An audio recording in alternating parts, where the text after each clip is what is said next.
iyo yaje n'utangira amakuru ku gihe. Nta n'umuntu ushobora kuza kurara mu mudugudu umuturage ntabwo byamukundira atamuzi. N'abatuye mu mudugudu wa Kanyaminaba mu kagari ka Garuka mu murenge wa Musanze ho mu karere ka Musanze.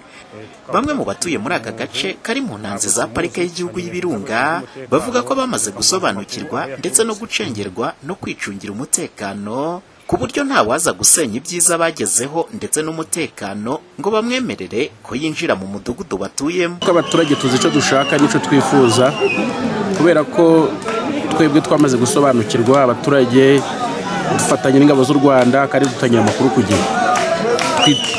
Twicungira amarondo, turara ku amarondo, iyo tubonye ikintu kidasanzwe duhita tumenyesha inzego z'umutekano, ba mutwara sibo, ba mudugudu, abashinzwe umutekano mu mudugudu mu murenge, bose duhita dufatanya mbese.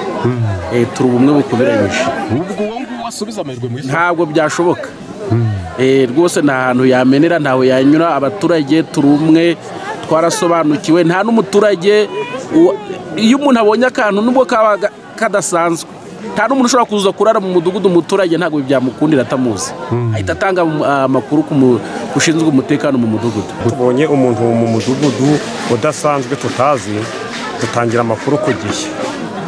Tukavuga tuti uyu muntu ntabwo tumuzi, tukamenyesha inzego zishinzwe umutekano zikamubaza amakuru aho yaturutse. Naho ubu muradadiye namwe kwicungira umutekano? Kwicungira umutekano nta kibazo. Kwicungira umutekano yamaze kuducengera 100% ariko ku buryo waturuka no hanze ukatubwira tukwemerera ko nta bintu uje kutugezaho abusha kudusenyera umutekano twagizwe n'umukuru w'igihugu. Mubigenza mutese nguwo yaje yaje n'utangira amakuru ku gihe. Nimba yaje mu isebo yanje ndagenda nkabyira uwo duturanye inzo ku yindi.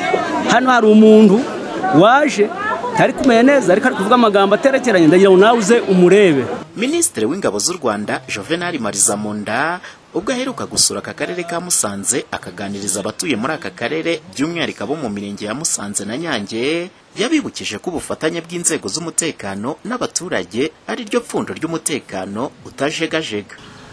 Kera twajyaga tugira twicara abantu bagatangira ngo turi buryame tugenda buri mu kubera twabaga dufite umukuru w'abakotari usinzire kubera ababaye hano mu gihe cy'abacengezi murakizi, ababaye hano n'ejo bundi abantu mu myaka nk'ibiri ishize abantu bari bambuka hakurya bakaza kuduhungabanyiriza umutekano. Mwabonye ko ikintu cy'umutekano iyo uhungabanye bigira ingaruka ku bantu bose. Niyo mpamvu twafashe iyambere kuvuga ngo reka twubake umutekano utajegajega dufatanije n'abaturage bacu. Ubwo bufatanye rero ntituzahwema kubashimira, tuzakomeza tubushime kandi tubwubake ndetse tujye tunagira n'igihe tugarukiye kuri tere hano tufatanye mu bikorwa tuvuga ngo mureke twishimire ko ubu bufatanye bwacu bwabyaye umusaruro. Muri rusange abatuye muri uyu murenge wa Musanze ndetse no mu yindi mirenge ihana imbibi na parike y'igihugu y'Ibirunga bashimangira ko amarondo y'umwuga ndetse no gutangira amakuru ku gihe aricyo bakomeje gushyira imbere mu rwego rwo gusigasira ibyiza ndetse n'umutekano bafite kugeza ubu. Umuhoza Honore, Flash TV, mu karere ka Musanze mu majyaruguru y'u Rwanda.